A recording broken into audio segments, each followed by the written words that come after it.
తెలుగుదేశం పార్టీలో అనేది చాలా సంతోషము.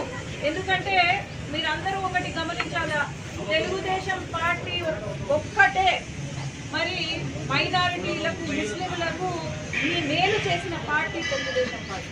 మీరందరూ గమనిస్తే 5 సంవత్సరాల ముందు ఎట్లా ఉంది, మనకు రక్షణ ఉంది, మనకు రిజర్వేషన్లు ఉన్నాయి. వీళ్ళు మనకున్న రిజర్వేషన్, ముస్లిమ్స్ కున్న రిజర్వేషన్ కూడా తగ్గించాలని చూశారు. 5% ఉండేది 4% చేయాలని చూశారు, కానీ అడ్డుకున్నాము.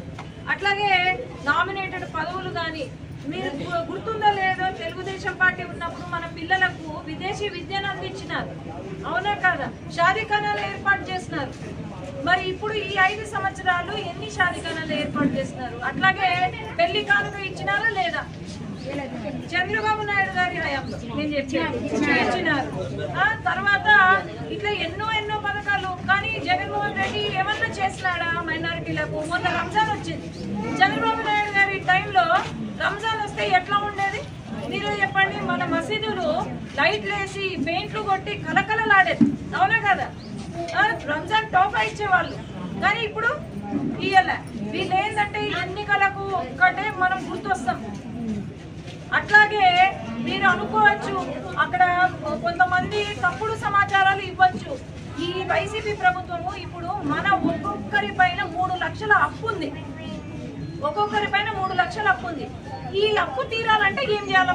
మనం నువ్వు కట్టగలుగుతావా? 3 లక్షలు ప్రభుత్వానికి కట్టగలుగుతామా? నాకే కష్టము, మరి మీకు కష్టము, మీకు కాదని చెప్పు. 3 లక్షల అప్పు తెచ్చినాడు వైసీపీ ఈ జగన్మోహన్ రెడ్డి గారు. మరి ఆ లక్ష 3 లక్షల అప్పు తీరాలంటే మన పైన మీరు జరగండి. ఇంట్లో 5 మంది ఉంటే 5 మంది పైన 3 లక్షలు అంటే 15 లక్షల అప్పు తెచ్చినారు. ఈ అప్పులు తీరాలంటే ఏం చేయాలి? కేంద్ర ప్రభుత్వంతో పొత్తు పెట్టుకోవాలి. కేంద్ర ప్రభుత్వం అప్పుడు 2014లో కూడా పొత్తు పెట్టుకున్నారు. మీకు ఏమన్నా అయిందా చెప్పు? ఎక్కడ అన్యాయం జరగలేదు, ఇంకా మంచి జరిగింది. ఓన్లీ కేంద్ర ప్రభుత్వంతో మేము ఎందుకు పొత్తు పెట్టుకుంటున్నామంటే అది ఏ పార్టీ అయినా కావచ్చు, బీజేపీ కావచ్చు, లేకపోతే కాంగ్రెస్ కావచ్చు, ఏ పార్టీ అయినా కావచ్చు, కానీ అధికారంలో ఉంది కాబట్టి అధికారంలో మనకు మేలు కావాలి కదా, ఆ నుంచి డబ్బులు రావాలి కదా, మనకేమన్నా మంచి జరగాలంటే. అందుకు మాత్రమే పొత్తు పెట్టుకున్నారు, ఇంకా వేరే ఉద్దేశం లేదు. కాబట్టి అందరూ కూడా నమ్మద్దండి వాళ్ళు చెప్పే మాటలు. అయినా భారతీయ జనతా పార్టీ ప్రభుత్వం ట్రిపుల్ తలాక్ రద్దు చేసిందా లేదా? మనకు మంచి చేసింది. కానీ ఒకటి మీరందరూ గుర్తు చేసుకోవాల్సింది ఒకటి, ఇక్కడ తెలుగుదేశం పార్టీ అభ్యర్థులే నిలబడుతున్నారు. ఫారూక్ గారు తెలుగుదేశం పార్టీ అభ్యర్థి, నేను తెలుగుదేశం పార్టీ అభ్యర్థి. కాబట్టి మనకు మంచి జరగాలన్నా మహిళలు మీరు గుర్తుందా? ఒక వారం క్రితము రంజాన్కి మసీదుకి వెళ్తూ ఉంటే నందికొట్కూరులో బుర్కా తీసి చెప్పులతో కొట్టినాడు ఒక మహిళను, గుర్తుందా?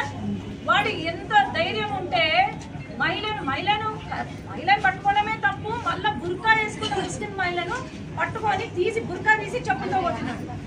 ఇది వైసీపీ ప్రభుత్వం చేసే అరాచకం. మనం ఆపాలి అంటే ఈసారి మంచి వ్యక్తులకు ఓటేయాలా.